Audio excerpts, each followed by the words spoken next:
Kumusta after this pandemic? Okay po siya. Maraming salamat sa lahat ng mga nanood at maraming salamat na happy si Atty. George. Happy ka ba sa resulta? Oo naman.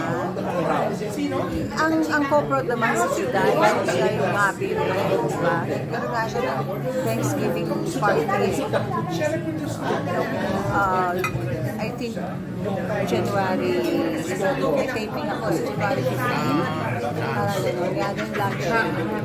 Di ba palabas sa abroad? Sasama ka? Hindi pwede eh. Hindi kami pwede kasi ako lang daw. Wala ako. Kumusta rin ka naman sa Batang Quiapo? May mga intense na yung excel and everything.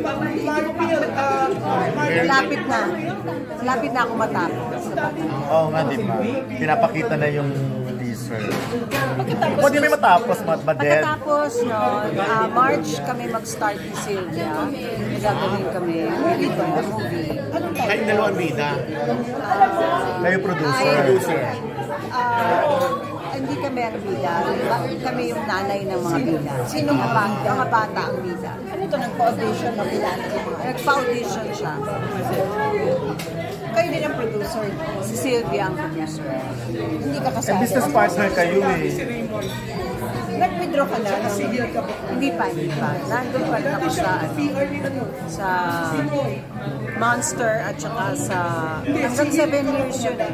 Tsaka doon sa isa yung Silent Night. Ang dami yung mga gandang movies ni Tita Glo. Memorable sa akin. Nagbabagang luha, Magdito. Natatandaan mo kung ilan? Langit. Hindi nga din langit. Lumuha pati man. Lumuha pati man. Check po sa Google natin. Let's Google it. Sure. Later. So ilan din ang pelikula nga? Hindi mo alala. Pagkabata pala. Wala pagkabata. Ilan taon ka nung first movie mo with Tita? 7. Lumuha pati man. Directed by Nino Broca. Pinakalas. Pinakalas mas Magnifico. Directed by Marjan Ay, de los ano ba Reyes. last nyo? Ang tagal na rin yun eh. Sa TV, Sa TV, wala eh. Kasi nag-ano siya, yung sa about yung mga Sa Jimmy 7. Jimmy 7. Hey, kayo ng lola ko.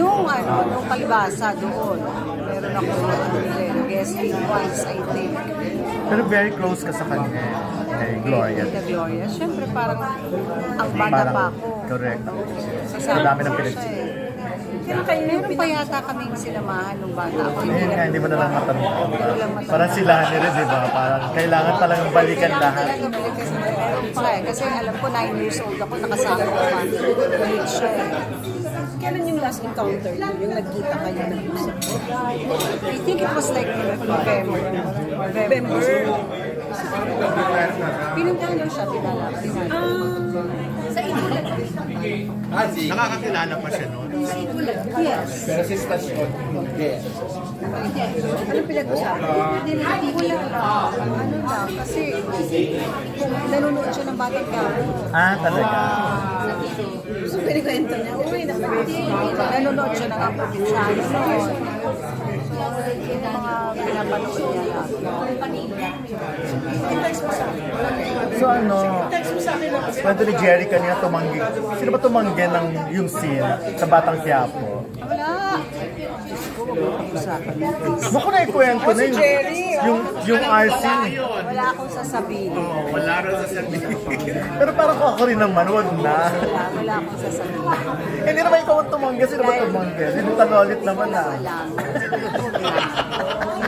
Sila naka-video ako, wala. Hindi ko yan aamin. Hindi na intrigahin si Elvin. Wala, tama lang na. Hindi, kahit naman ako, okay lang, wag na dapat. Parang hindi alam ni Salvi naman eh. Oo. Ako rin naman, wag na. Bawal naman isulat eh. Pero hindi niya alam ha. Hindi naman yung okay na. At least natangkilik yun. reprimanda, yung love team, yung ano namin, aming side story. Side story lang kami. Correct, di ba? Okay lang, kahit pa paano, may sumusubaybay sa side story. Hindi So naman wala na kami, pala yun, katapusan na. Ever, akala namin babalik pa after election. Yung love team na yun. hindi, kasi kinausap ako ni Miss Aida noong November pa rin sila. February, wala. Sabi ko, lahat naman tapos. So anong next mo yun? Movie na. Movie na, wala TV Tapos or... kay Sylvia, kay Derek Adolf. Derek Adolf, meron din siya project for me. Horror din. Magiging busy ka ba sa kampanya? Kanino ba? Para kanino? Kanino? Ako nangangampanya. Last year, ang in-endorse ko lang yung ako, yung na party. Ay, oo. Ngayon wala kang ganun. I'm not sure, merong kumakausap pero hindi ko pa siguro. Party list din. Party list. Pero healthy yung bata mo ngayon. Ang bata. Ang ganda. Hindi, at maraming salamat kay Dr. Roland Yung bata. Angeles at saka sa NV Beauty Clinic. Kasi sabi ko, there was a time, in-interview ka namin medyo ano yung face mo. Ngayon, ang ganda-ganda. Parang mukha talagang in love yung dating. Ay, inilap Ilan talaga.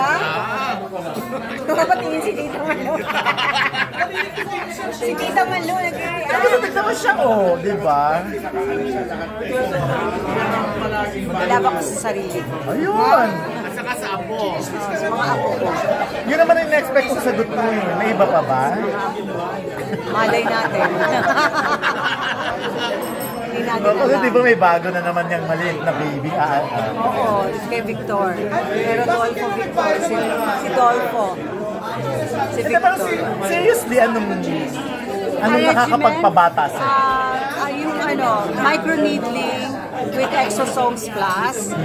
Ayun ang ginagawa ko regularly sa NV. At saka yung fractional CO2 laser. At saka ako yung ginagawa nila sa akin. May isa pa na machine na ginagawa.